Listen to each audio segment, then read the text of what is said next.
how to change the battery on a wireless PS3 controller. So turn it around. First, remove these 5 screws here. You're going to need a fairly small screwdriver to do this.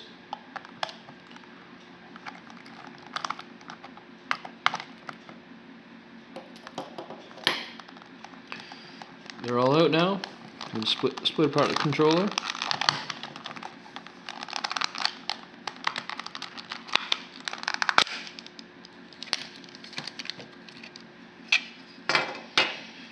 And there's your battery.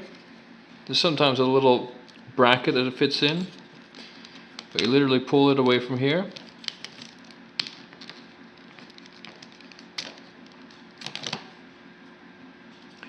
Get your new battery.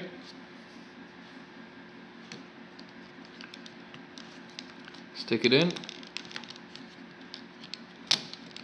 Put it in there. If you get an oversized battery, just don't use a bracket.